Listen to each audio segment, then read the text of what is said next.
Sebelum Einstein mengemukakan teori relativitas, sebagian besar para astronom memahami alam semesta dalam kerangka tiga hukum gerak Newton pada tahun 1686.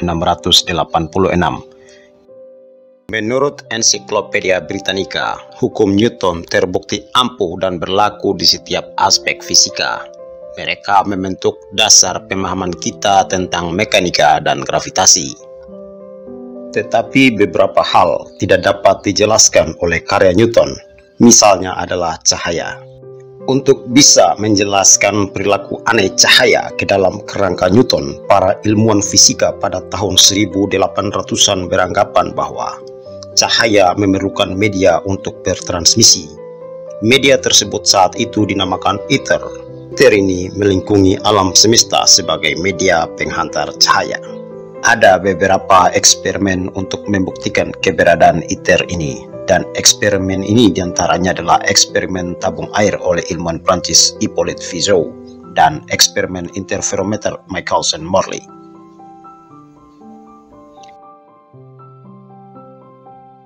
Efek dari eksperimen-eksperimen ini adalah munculnya teori relativitas khusus yang dikemukakan oleh Albert Einstein.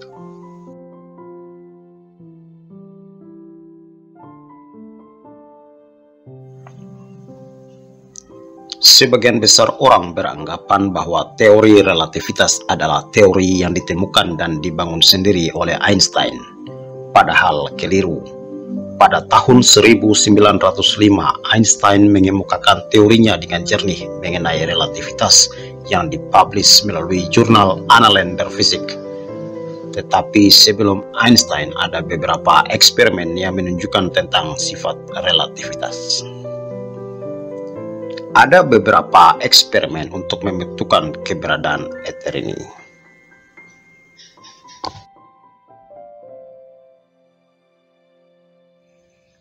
Pada tahun 1851, seorang ilmuwan Prancis Hippolyte Fizeau telah melakukan sebuah eksperimen menggunakan interferometer untuk mengukur kecepatan relatif cahaya dalam air yang bergerak.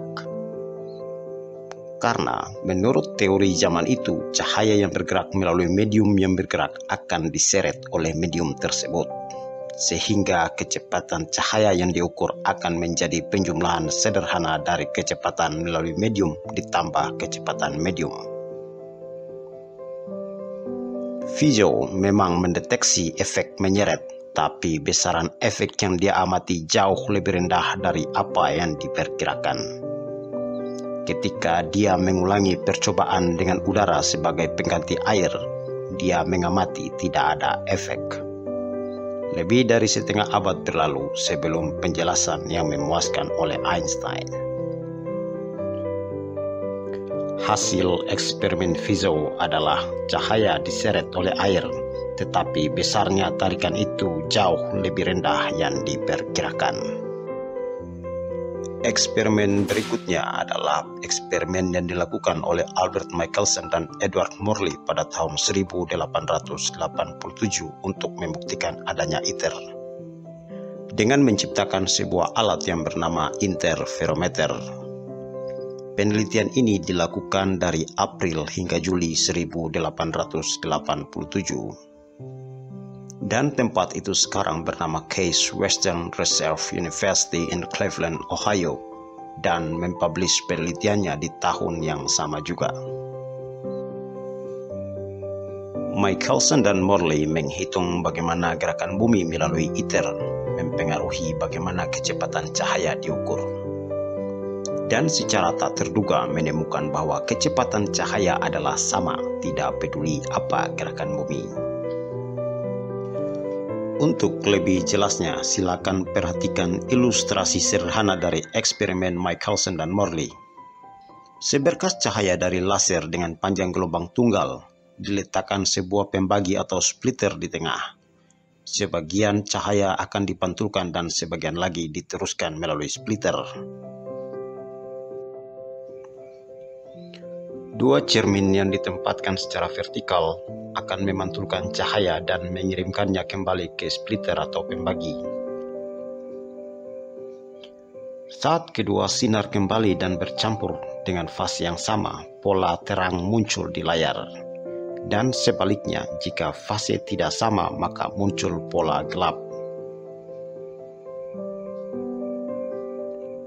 Dengan menganggap bahwa sinar yang satu sejajar dengan arah kecepatan bumi dan sinar yang satu lagi tegak lurus terhadap kecepatan bumi, maka saat kedua sinar tiba pada pengamat, dan jika ada iter yang bergerak dengan kilowatt V, maka timbul perbedaan waktu sebesar delta T sama dengan L kali V pangkat 2 per C pangkat 2. Perbedaan waktu tersebut dapat dideteksi dengan mengamati interferensi dari kedua berkas cahaya tadi. Pita interferensi yang diamati dalam kedudukan pertama haruslah mengalami pergeseran. Akan tetapi pada kenyataannya tidak ditemukan adanya pergeseran. Percobaan yang sama dilakukan dengan berbagai keadaan dan hasil yang diperoleh menunjukkan tetap tidak ditemukan adanya pergeseran pada interferometer dari hasil pengamatan. Jadi dapat disimpulkan bahwa hipotesis yang menyatakan keberadaan iter tidaklah benar, dalam arti bahwa iter itu tidak ada. Perlu diketahui bahwa saat Fizeau melakukan eksperimennya, Albert Einstein belum lahir ke dunia. Sedangkan saat Michelson-Morley melakukan eksperimen, Einstein masih berusia 9 tahun. Sedangkan jarak waktu antara eksperimen Michelson-Morley dan publisnya relativitas khusus oleh Einstein adalah 18 tahun. Jadi, butuh waktu 18 tahun karya Michelson-Morley diformulasikan dengan baik oleh seorang pemuda 25 tahun yang bernama Albert Einstein.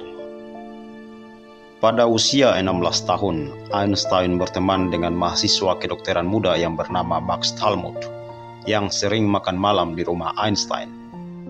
Talmud mengenalkan Einstein dengan seri sains anak-anak karya Aaron Bernstein.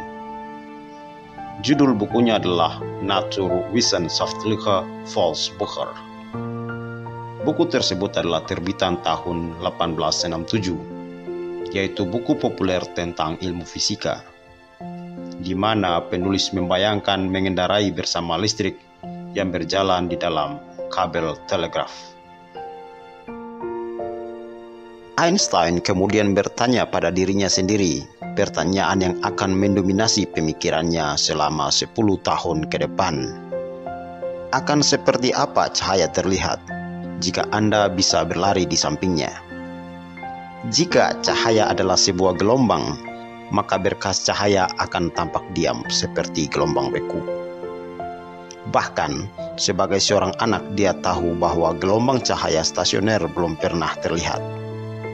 Jadi ada sebuah paradoks.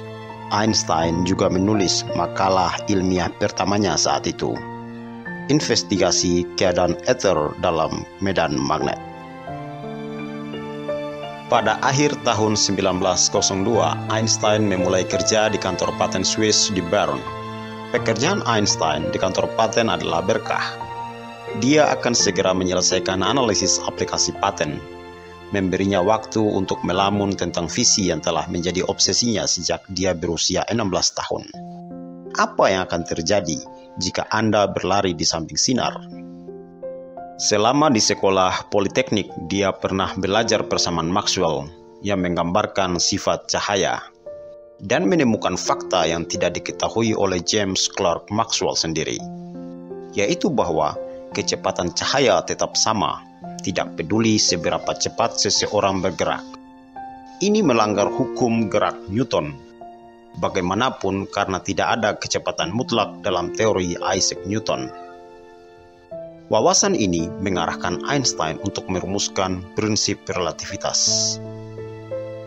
Kecepatan cahaya adalah konstan dalam setiap kerangka inersia atau kerangka yang bergerak terus-menerus. Selama tahun 1905 yang sering disebut sebagai tahun keajaiban Einstein, dia menerbitkan 4 makalah di Annalen der Physik, salah satu jurnal terkemuka saat itu, yang masing-masing akan mengubah arah fisika modern. Makalah yang pertama adalah Über einen die Erzeugung und Verwandlung des Lichtes betreffenden heuristischen Gesichtspunkt, atau tentang efek fotolistrik sebagai cikal bakal teori kuantum. Makalah inilah yang membawanya meraih Nobel. Makalah yang kedua adalah Über die von der Molekularkinetischen Theorie der Wärme geforderte Bewegung von in ruhenden Flüssigkeiten suspendierten Teilchen. Makalah ini membahas tentang keberadaan atom dan gerak Brown. Makalah yang ketiga adalah Zur Elektrodynamik Bewegter Körper, atau tentang elektrodinamik benda bergerak, di mana Einstein memaparkan teori matematika relativitas khusus. Dan makalah yang keempat adalah Ist die Trägheit eines Körpers von seinem Energieinhalt abhängig? Apakah kelembaman benda bergantung pada kandungan energinya? Makalah ini menunjukkan bahwa teori relativitas menghasilkan persamaan E sama dengan mc pangkat 2. Pada makalah ketiganya adalah Zur Elektrodynamik Bewegter, membahas tentang teori relativitas khusus. Dalam mengemukakan teori relativitas khusus ini, Einstein mengemukakan dua postulat, yaitu postulat pertama, hukum-hukum fisika tidak berubah pada ruang waktu dan tidak bergantung pada gerak relatif dengan kecepatan konstan. Dan postulat kedua, kelajuan cahaya dalam ruang hampa adalah tetap atau konstan yang tidak bergantung pada gerak relatif dengan kecepatan konstan. Bayangkan sebuah sinar yang dipancarkan dari pesawat ruang angkasa yang bergerak sangat cepat. Jika kecepatan cahaya yang diamati dari dalam pesawat ruang angkasa adalah c dan kecepatan pesawat ruang angkasa sendiri adalah u, kemungkinan besar menurut hukum Newton, kecepatan cahaya yang diamati dari luar adalah u tambah c. Tapi berdasarkan postulat Einstein, kecepatan cahaya itu tetap dan tak berubah. Bahkan jika cahaya ini diamati di sistem inersia lain, tetap saja bernilai sama, tidak bertambah dan tidak berkurang. Apa efek dari konstannya kecepatan cahaya ini? Efek yang pertama adalah dilatasi waktu. Dilatasi waktu adalah perbedaan waktu pengamatan antara pengamat yang diam dengan pengamat yang bergerak relatif terhadap kejadian. Jadi, selang waktu yang diukur oleh pengamat atau penumpang dalam pesawat luar angkasa lebih kecil daripada pengamat yang berada di luar pesawat luar angkasa atau berada dalam keadaan diam. Coba perhatikan kecepatan pesawat. Jika pesawat diam, maka waktu tempuh cahaya yang diukur oleh penumpang dalam pesawat sama dengan pengamat di luar, sama-sama 1 detik. Jika kecepatan pesawat dinaikkan menjadi 0,5 dari kecepatan cahaya, maka waktu tempuh cahaya menurut penumpang dalam pesawat adalah 1 detik, sedangkan menurut pengamat di luar pesawat adalah 1,155 detik, selisihnya adalah 0,155 detik. Sekarang kita naikkan lagi kecepatan pesawat menjadi 0,99 dari kecepatan cahaya, maka waktu tempuh cahaya menurut penumpang dalam pesawat adalah tetap 1 detik, sedangkan menurut pengamat di luar adalah 7,089 detik, selisihnya 7 kali lipat lebih lambat. Jadi, jika sebuah benda yang bergerak mendekati kecepatan cahaya, maka benda tersebut harus menggunakan teori relativitas untuk menjelaskannya. Sebaliknya, kecepatan benda yang masih jauh di bawah kecepatan cahaya maka cukup menggunakan hukum Newton.